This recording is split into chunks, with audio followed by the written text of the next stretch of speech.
Okay, so we're here with Pandit Salil Bhatt ji, who's just played an electrifying concert at the Massey Theatre for the first annual Mushtari Begum Festival, which is an honorary concert in tribute to the late Guruji of Cassius Khan.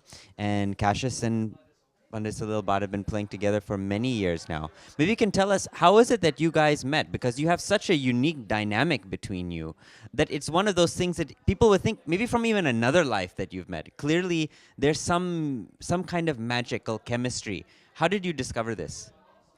Very well said, Zamir, because so many times people say that when they realize that the understanding, because we didn't start playing when we were in our teenage, right? I mean, we started playing just for 5 or 7 years back. But the understanding comes from long. The understanding is coming from God knows where. And I always believe that somewhere it's the destiny which plays a major role. And that's brought me here in Vancouver. And then I met Cassius in Calgary.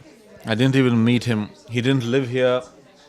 I didn't come to Edmonton where he lived, but then we met in Calgary, and then we interacted a lot. I liked his energy. He really loved my energies, and then we just met briefly in Edmonton again, and he invited us over to his place. I was really so happy the way he was taking care of us, his sense of hospitality, his warmth. That's I keep on traveling around the world. 40 countries I've done till now, but I always looked for that extra warmth which I would get from a person anywhere in the world. I would definitely go there. So this guy has that, vibrations. He's got tremendous energy, a powerhouse, I must say. And somehow and somewhere when we met and we played together, it was like I felt that my energy and then his energy, it's just like it keeps on growing. It keeps on coming one level up the other. So it's always best to know that your performance is going from step one to step two before you even realize. That's the most important thing for a musician like me, that we have to keep up the energy. And uh, I exceptionally I make it a very high energy concert, as you have been in arranging one of my concerts earlier at the Russian Center. I still get emails after how many years? Almost 3 years now. I still get emails. People still call me, and people still want. They say that we want that kind of environment again.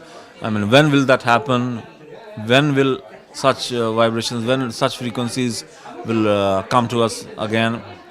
Today we touched a different high. Today it was in the memory of Mushtari Begum ji, and Cassius was very sentimental about her, and it's unbelievable how he has pulled out a real genuine festival. And so many musicians. He performed 5 concerts back to back together this evening, and it is really incredible.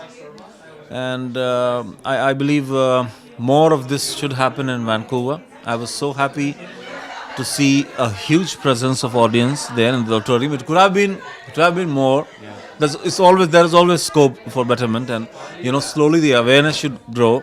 And I was so happy to see all that crowd swell at your place where you organized that concert of us in Russian Center 2 or 3 years back. So that's putting all the good energies, all the good people, all the positive energy coming in one hall, and the artist giving his or her best, and then they exceed, and they go beyond their best, they go beyond their capabilities. That's the beauty. Yes, that is. So I'm going to pass it to Ramay, and he has a question for you. Pandit Salil Bhatt ji, you're truly a unique presence in this world. Pandit Salil Bhatt ji has created his own instrument, the Satvik Veena, based on his father Vishnu Mohan Bhatt's Veena, and is the only man in the world currently to play it. Something channels completely uniquely through you. Yet you have an interesting fusion with the Western world as a slide guitar. Can you explain how that impacts your music and where you see yourself going with that? It's it's been long since I was into blues. The collaboration which my father did with Rai Kuda many years back, that is 1992. I'm taking you back 20 years. And people in India especially, even still, they don't know what the heck blues is and all those genres. They are still undiscovered in India. People are still unaware. Unfortunately, they are so much into the Bollywood stuff, you know. Sometimes I really find that very, very pathetic that they can't grow out and they can't grow beyond and above that level, you know. And I got introduced to blues more than 22 years back when my father was touring the US, and great guitar players like Rai Kuda, Jeff Beck, Jerry Douglas, the banjo maestro Bella Fleck, you know, all those guys, Taj Mahal, and so he was recording with them left and right and center. I'm talking about 1989. Jerry Douglas came to Jaipur to perform. You know, that those were the days when I was really getting into blues and bluegrass and country and folk and everything. So I really developed a very good ear for that. And when time came, and I many years back, almost 16 years back, I cut my first international recording with David Hidalgo. If you know that guy, they are all considered as world music heroes. So I cut a disc with that wonderful musician, and that recording I remember was in San Diego. We went to San Diego to meet my Dada Guru Pandit Ravi Shankarji, and then we went to Santa Barbara, one of the most beautiful places in America, and we recorded in the same chapel where Meeting by the River was recorded. And so slowly all those interactions started happening. It was after many years of research and getting along with musicians, listening to their music, you know, time and again. When I used to come here, I used to attend festivals who were, doing all these blues, and then one day I found myself invited to more than a dozen of Canadian folk festivals. Believe me, I've done from the farthest point in Vancouver Island to some island in the far east, and in Canso, you know, at the Atlantic, and here at the Pacific coast. I've done concerts, you know, coast to coast from in all over Canada, and this really had a great impact on me, listening to all that music, you know, in such quantity and in such great quality also, and then trying to find the bridges between my music and this music, you know. That's the most interesting part, you know. You performed 38 concerts in 45 days. Yeah, that's quite true. That's very true. How do you manage to do that? That's a little inhuman, I know. But I believe if one has the art, one must really commit to it in that way.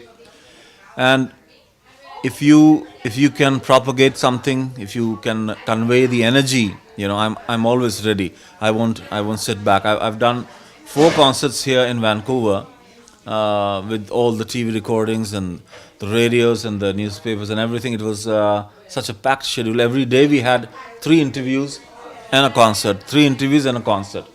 I was here for just like 9 or 10 days, and last 10 days I did 4 concerts and 4 interviews of television and all that. And then back there in India, I did some wonderful touring in the southern part of the Indian subcontinent, that is in Kerala and going towards Kanyakumari. All memorable, all really fantastic venues.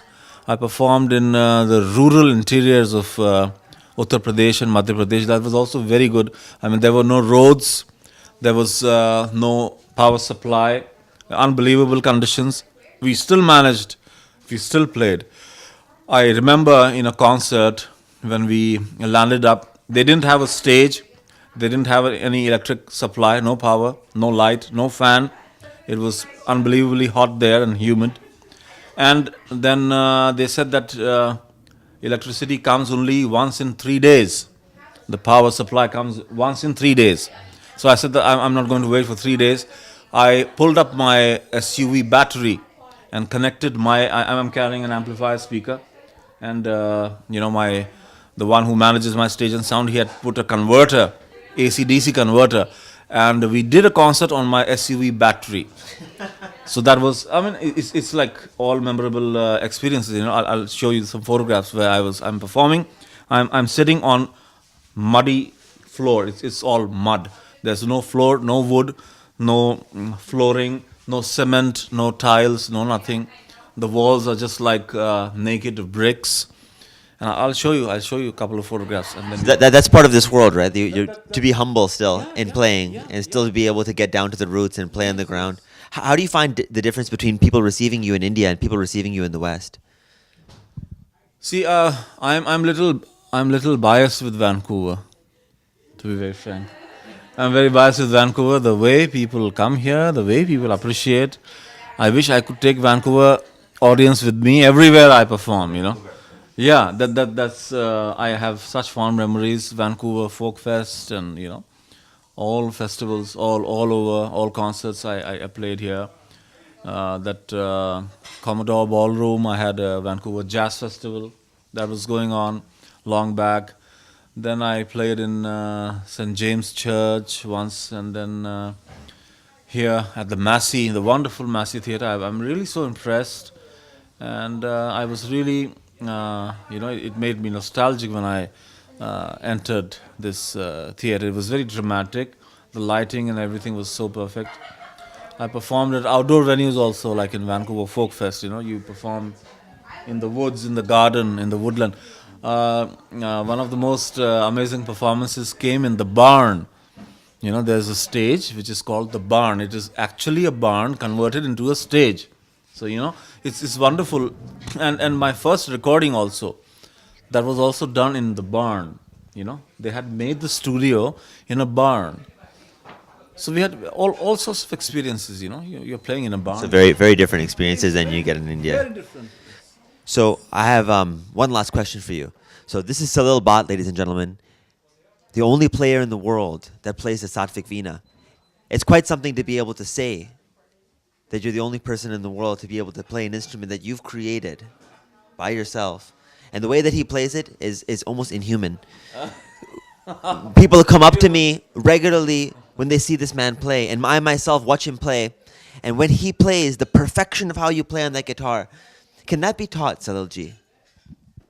I believe music or passion or the kind of craziness one develops over the years in music, I believe that comes naturally. You can teach, or you can learn ragas, you can learn the talas, you can learn the rhythm cycles, you can learn the patterns, tukras, tihais, everything can be learned. But the passion, that fire which one has, I believe that is very natural. It comes naturally. We really take, and we try to take our music beyond the normal parameters. That's why probably you felt that it was inhuman, because normally any artist would just like perform to a certain energy level, but I am frustrated to perform at a limited energy level. That comes naturally to me. Maybe I have high adrenaline, or I don't know. I'm a speed freak, call me anything, but if I were to perform to a limited energy level, that would really frustrate me.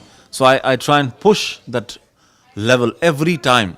Every time I think that let it go. I mean, till my hands, till my mind stops working. But God willing, it's climbing. It's always climbing. Every time I perform, I get one new thing and one step further and up ahead. So that's really driving me crazy. Thank you, Salilji. We're going to see much, much more of Pandit Salil Bhatt ji in the future, in the West, around the world, already nominated for a Jumu Award, and you're going to see awards won, incredible more collaborations. Thank you for your time.